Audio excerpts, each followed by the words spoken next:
Hey everyone, welcome to this explainer. Today, we're going to break down the absolutely life-changing psychology behind why we hold ourselves back, and, more importantly, how we can finally stop. We're drawing entirely from the brilliant concepts in Brianna Wiest's work, exploring this really profound idea. The obstacle blocking your path isn't the world around you, it's actually you. Okay, let's just dive right into this masterclass. We gotta ask a hard but absolutely necessary question to kickstart our personal audit. Have you ever sabotaged a job interview or maybe a relationship without even realizing it? Maybe you get right to the finish line of a major goal and then suddenly, inexplicably, you pull away. You stop trying. You create chaos out of literally nowhere. Honestly, we've all been there, and today we're gonna figure out exactly why this happens. So, here's our roadmap for today. First, conducting your personal audit. 2, journaling your subconscious commitments. 3, looking at intuition versus intrusive thoughts. 4, visualizing your future self. And finally, number 5, micro habits for lasting growth. Let's get to it. To kick things off, we really need to completely reframe how we view self-sabotage. Society often tells us that if we fail to reach our goals, it's just a sign of laziness, weakness, or maybe a lack of discipline. But actually, self-sabotage is really just your brain's misguided attempt to protect you from the unknown. Your subconscious perceives change as a literal danger, so it triggers these self-sabotaging behaviors as a defense mechanism to keep you safely tucked inside what feels familiar, even if that familiar place is actually making you miserable. This brings us to a concept called the adjustment shock, and it brilliantly illustrates why positive change feels so incredibly exhausting. Your nervous system is basically panicking because it's losing its familiar baseline. It craves homeostasis, right? That stability and predictability. So when you try to change your life for the better, your body actually reacts as if it's in physical danger. That sudden anxiety you feel when starting a good habit, that isn't a sign to stop, it's literally just your brain reorganizing itself. All right, so moving into section 1, conducting your personal audit, where we'll identify your repeating patterns. Now, the crucial point here is to be super honest with yourself. Check off which of these repeating patterns dictate your daily life so we can finally bring those invisible fears into the light. Are you leaving job applications open in your browser without ever hitting submit? Or staying in relationships that completely drain your energy just because being alone feels scarier?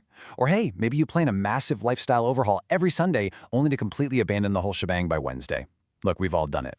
But acknowledging these specific patterns without judging yourself, that's the real foundation of genuine self-awareness. That takes us right into section 2, journaling subconscious commitments to expose your hidden rules. Okay, this brings us to a seriously mind-blowing concept. Your mind is following rules you never consciously agreed to. These are known as subconscious commitments. Basically, they're hidden emotional contracts you unconsciously signed years ago to keep yourself safe. For example, if you got hurt in the past, you might have signed a subconscious contract to always avoid intimacy, just to retain a sense of control. Exposing these hidden contracts is absolutely crucial. It's the only way to permanently break the cycle. So let's use this step-by-step journaling guide to pull those kind of shapeless fears right out of your head and put them onto the page. That's where you can actually dismantle them. Step 1, write down the fear or the repeating pattern you just identified in your audit. Step 2, identify the core unmet emotional need behind it. And step 3, name the subconscious commitment that's currently protecting that need. When you write all this down, it stops being this vague feeling of dread and becomes a concrete problem you can actively solve. Just take a look at how these layers connect.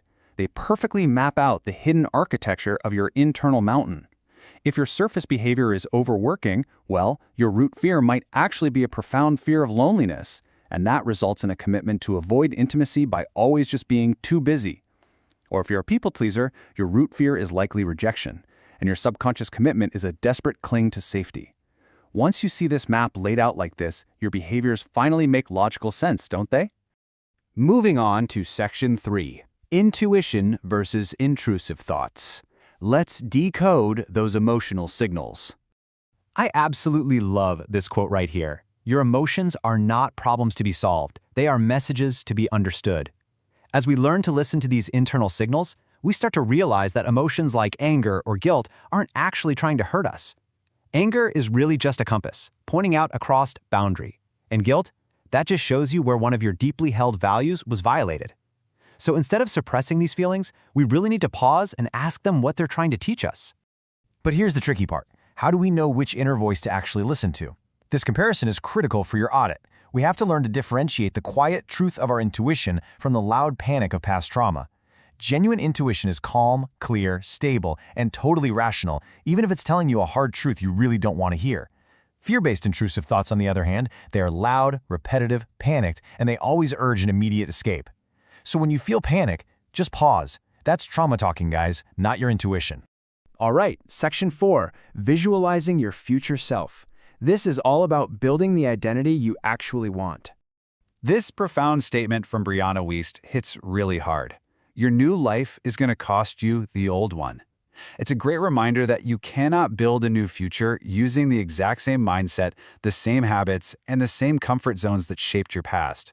Letting go of your past means literally letting go of the survival mechanisms that you just don't need anymore. It's a heavy cost for sure, but it is the only way forward. To bridge that gap, try asking yourself this: how does the future version of me think, and what habits will they no longer accept today? And don't just ask it, mentally rehearse it. Close your eyes and visualize exactly how your future self would react to a stressful email, or what daily routines they would flat out refuse to tolerate. By making visualization an active rehearsal, it trains your brain to recognize and align with your future before it even arrives. It essentially gives your nervous system a brand new, way healthier baseline to strive for. Now, to sustain this new identity, you need some solid infrastructure. These 4 pillars provide the internal support structure you need to keep your new identity from collapsing the second the past tries to pull you backward. First up, self-validation. We've got to stop outsourcing our emotions and learn to tell ourselves that our feelings make sense. Second, rely on principles over inspiration. Build consistent routines, because motivation will inevitably fade. Third, allow for an evolving purpose. And finally, emotional guidance. Use your negative feelings to highlight exactly where you need to heal next. And that brings us to our final part, Section 5, Micro Habits for Lasting Growth, or as I like to call it, the daily microclimb. To wrap up our masterclass, let's break down how to actually climb this mountain. I want you to let this sink in. Action precedes motivation. Because your brain heavily resists abrupt change, you can't wait until you feel ready to act. Honestly, if you wait for the fear to disappear, you're going to be waiting forever. You must choose the discomfort of growth over the illusion of comfort. The simple physical momentum of just taking an action is what actually generates the motivation to keep going. Let's get highly practical here. Check out these 3 specific micro habits you can implement right now. 1. Leave for work 10 minutes earlier. 2. Take a 5-minute walk every single day. And 3. Have one honest, difficult conversation a week. Now you might be wondering, why so small? Well, because these tiny habits entirely bypass your brain's panic response. They don't trigger that adjustment shock we talked about earlier. Instead, they slowly build a momentum that ultimately creates a massive, lasting transformation. You climb the mountain not so the world can see you, but so you can see yourself. I think this perfectly encapsulates our journey today. Ultimately, mastering yourself isn't about impressing anyone else or reaching some arbitrary status. It's about releasing the person you pretended to be, peeling back those layers, and becoming who you truly are. So I want to leave you with this final provocative challenge. What micro-choice will you make today to align with your future self? Don't just passively consume this explainer and move on to the next task on your to-do list. Act on it right now. Pick one tiny habit. Take your very first step up that mountain and start building the life you actually want. Thanks so much for joining me on this explainer, and I'll catch you next time.